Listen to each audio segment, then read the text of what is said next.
जय श्री श्याम। भक्तों, कैसे हैं आप सब। बाबा ने एक बार फिर बुला लिया और हम सब चल पड़े खाटू श्याम में बाबा के दर्शन करने। रास्ते में कुछ पड़ाव ऐसे आए कि लगे कि हम लोग जयपुर नहीं पहुंच पाएंगे, लेकिन जहां बाबा ने खुद बुलाया हो वहां पे समस्याएं कैसे आ सकती हैं। पहले ट्रेन की टिकट का कंफर्म ना होना, उसके बाद आलमबाग नहरिया से किसी भी बस का न मिलना, ये अपने आप में बहुत ही निराशाजनक था। लेकिन जब बाबा ने बुलाया तो व्यवस्था भी वही करता है। एकाएक न जाने कहाँ से एक बस आ गई और उसके ड्राइवर ने आकर खुद पूछा कि भैया जयपुर आप चलेंगे, 2 सीटें खाली हैं। अंधे को क्या चाहिए, 2 आँखें। हम भी 2 लोग थे और 2 बच्चे थे, तो हमें 2 सीटें ही चाहिए थीं। उस समय वो बस ड्राइवर बाबा का दूत बनकर हमारे सामने आया और हमें अपने साथ जयपुर को ले चला। यकीन मानिए भक्तों, हम लोगों ने अपनी उम्मीदें छोड़ चुकी थी कि हम जयपुर जा भी पाएंगे, क्योंकि कोई भी बस उपलब्ध नहीं थी। लेकिन अब बाबा ने बुलाया तो ऐसा कैसे हो सकता है कि हम सब ना पहुँचें। तो हम सब चल पड़े जयपुर की तरफ। जय श्री श्याम। अब साथियों, बात करते हैं कि जयपुर आप पहुँचेंगे कैसे। जयपुर राजस्थान की राजधानी है और काफ़ी बड़ा शहर है। देश के लगभग सभी प्रमुख शहरों से यहाँ की फ़्लाइट आपको मिल जाएगी। आप फ्लाइट से आ सकते हैं, आप बस से भी आ सकते हैं और आप ट्रेन से भी आ सकते हैं। सभी कनेक्टिविटी बहुत बढ़िया है। खाटू जाने के लिए सबसे पहले आपको जयपुर आना पड़ेगा। जयपुर में कई बस अड्डे हैं। आपको सिंधी कैंप बस अड्डे आना होगा। सिंधी कैंप बस अड्डे आइए, फ्रेश होइए, नाश्ता कीजिए और वहीं पर आपको खाटू जाने की बसें मिल जाएंगी।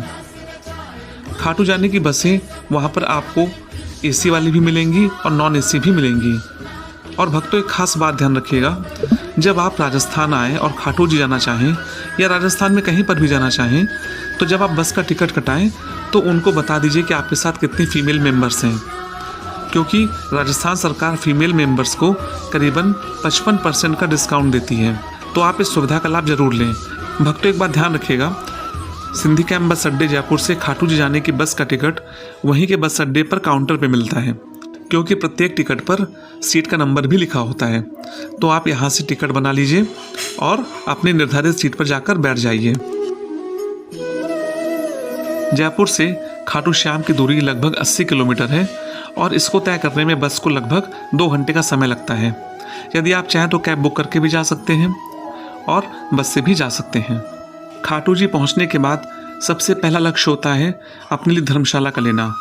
नाम की धर्मशाला, लेकिन सारी सुविधाएं इसमें आपको मिल जाएंगी। करीबन 550 धर्मशालाएं पूरे खाटू जी में हैं। आप अपनी ज़रूरत के हिसाब से ले सकते हैं। फ्री की धर्मशाला से लेकर 1000-1200 रुपये तक के टिकट की धर्मशाला भी आपको वहाँ पर मिल जाएगी। धर्मशाला ले लीजिए, फ्रेश होइए, नाश्ता कीजिए, उसके बाद आप चल पड़िए खाटू श्याम के दर्शन करने। जय श्री श्याम।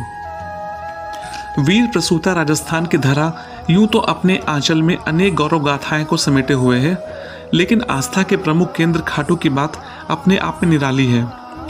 शेखावटी के सीकर जिले में स्थित परम धाम खाटू है। यहाँ विराजित है भगवान श्री कृष्ण के कलयुगीय अवतार खाटू श्याम जी। श्याम बाबा की महिमा का बखान करने वाले भक्त राजस्थान या भारत में ही नहीं बल्कि दुनिया के कोने कोने में मौजूद हैं। खाटू श्याम मंदिर बहुत ही प्राचीन है, लेकिन वर्तमान मंदिर की आधारशिला सन 1720 में रखी गई थी। इतिहासकार पंडित झाबर मल्ल शर्मा के मुताबिक सन 1679 में औरंगजेब की सेना ने इस मंदिर को नष्ट कर दिया था। मंदिर की रक्षा के लिए उस समय अनेक राजपूतों ने अपने प्राणों का उत्सर्ग किया था। खाटू में भीम के पौत्र और घटोत्कच के पुत्र बर्बरीक की पूजा श्याम के रूप में की जाती है। ऐसी मान्यता है कि महाभारत के युद्ध के समय भगवान श्री कृष्ण ने बर्बरीक को वरदान दिया था कि कलयुग में उनकी पूजा कृष्ण स्वरूप के नाम से होगी। खाटू में श्याम के मस्तक स्वरूप की पूजा की जाती है, जबकि निकट ही रिंगस में स्थित धड़ स्वरूप की पूजा की जाती है। हर साल फागुन मास शुक्ल पक्ष में यहाँ विशाल मेला लगता है, जिसमें देश विदेश से भक्तगण पहुँचते हैं। हजारों लोग यहाँ पद यात्रा करके पहुँचते हैं। वहीं कई लोग दंडवत करते हुए खाटू नरेश के दरबार में हाजिरी देते हैं। प्रत्येक एकादशी और रविवार को भी यहाँ भक्तों की लंबी कतारें होती हैं। अब बात करते हैं खाटू श्याम मंदिर में होने वाली आरती की। यहाँ पे आरती 5 चरणों में होती है। मंगला आरती सुबह 5 बजे, धूप आरती प्रातः 7 बजे, भोग आरती दोपहर 12:15 बजे, संध्या आरती सायं 7:30 बजे और शयन आरती रात्रि 10 बजे। कार्तिक शुक्ल एकादशी को श्याम जी के जन्म उत्सव के अवसर पर मंदिर के द्वार 24 घंटे खुले रहते हैं। में श्याम के जिस रूप की पूजा की जाती है, दरअसल वे भीम के पोते वीर बर्बरीक हैं। श्री कृष्ण के वरदान स्वरूप ही उनकी पूजा श्याम के रूप में की जाती है। भीम के पौत्र और घटोत्कच के पुत्र बर्बरीक की माता का नाम कामकंट कंकटा था, जिन्हें मोरवी के नाम से जाना जाता है। अतः बर्बरीक को मोरवी नंदन भी कहा जाता है।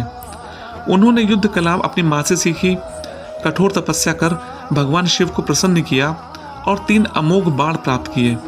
इसी कारण उन्हें 3 बाणधारी के नाम से भी जाना जाता है।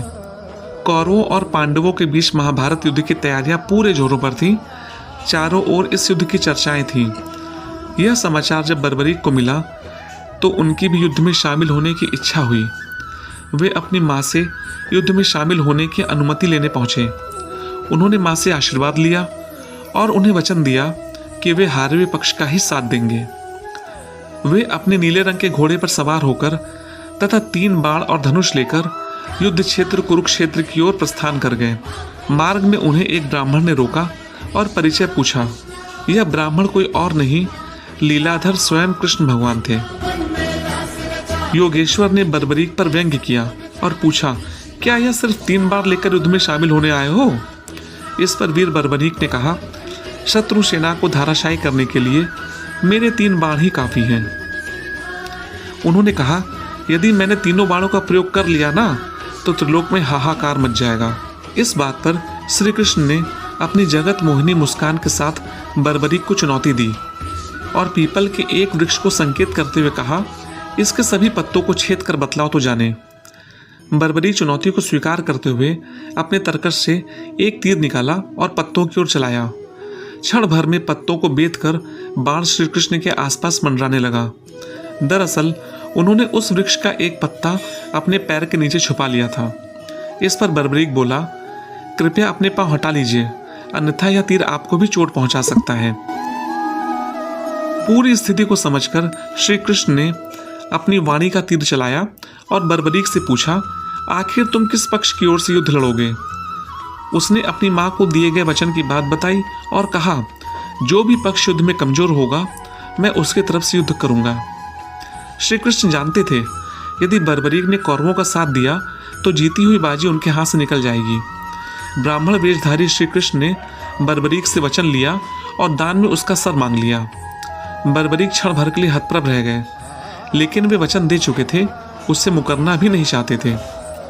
बर्बरीक ने सोचा कि कुछ साधारण ब्राह्मण नहीं है, अतः ब्राह्मण से अपने वास्तविक रूप में आने की प्रार्थना की। श्री कृष्ण न केवल अपने वास्तविक रूप में प्रकट हुए, बल्कि बर्बरीक की इच्छा के अनुसार उन्हें अपने विराट रूप के दर्शन भी कराए।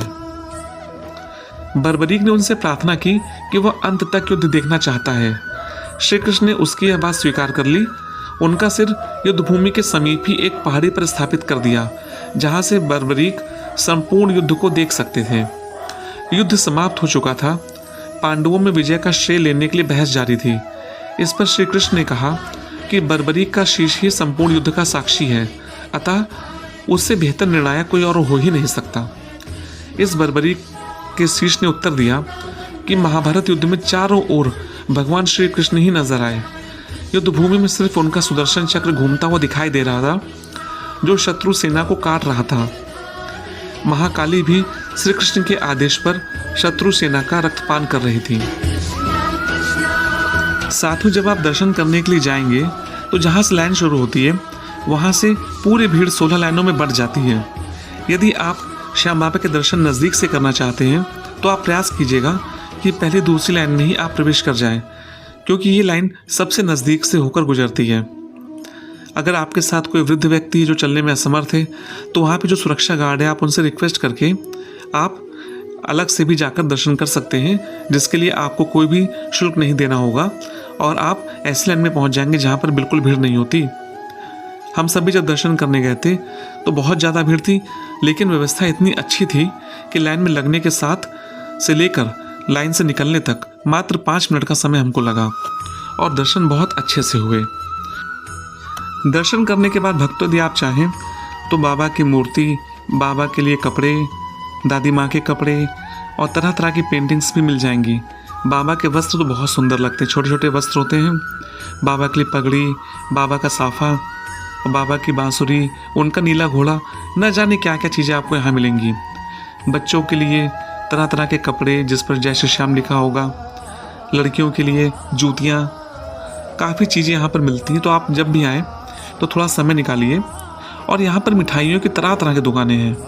और एक ख़ास बात और भी है कि मिठाइयों की इतनी दुकानें होने के बाद भी लगभग सभी दुकानों पर आपको एक जैसा स्वाद ही मिलेगा। तो बिल्कुल आप बेफिक्र होकर शॉपिंग कर सकते हैं और अपने खास लोगों के लिए, अपने नाते रिश्तेदारों के लिए यहाँ से कुछ लेकर ज़रूर जाएं। भीड़ बहुत होगी तो कोशिश कीजिएगा कि अपने बच्चों का खास ध्यान रखें, क्योंकि अगर आप शुक्रवार की रात पहुँचे हैं, शनिवार और रविवार को तो बहुत भीड़ होती है, क्योंकि आसपास के इलाकों से लोग आ जाते हैं, छुट्टी का दिन होता है इसलिए। तो प्रयास कीजिएगा कि यदि आप भीड़ से बचना चाहते हैं तो अपनी यात्रा आप ऐसे दिन में डिसाइड करें कि जब उसमें शनिवार और रविवार न पड़े और एकादशी द्वादशी न पड़े, क्योंकि इन 4 दिनों में बहुत खास भीड़ होती है जिसमें आपको हर तरह की समस्याओं का सामना करना पड़ सकता है। तो यदि आप बच्चों के साथ हैं तो इन दिनों को अवॉइड कीजिए और आराम से दर्शन करिए। तो साथियों, उम्मीद करते हैं वीडियो आपको पसंद आया होगा। तो वीडियो को लाइक, सब्सक्राइब और शेयर ज़रूर कीजिएगा। तो मिलते हैं अगले किसी वीडियो में। तब तक के लिए अपने साथी अनुपम अग्रवाल को इजाज़त दीजिए। नमस्कार। जय श्री श्याम।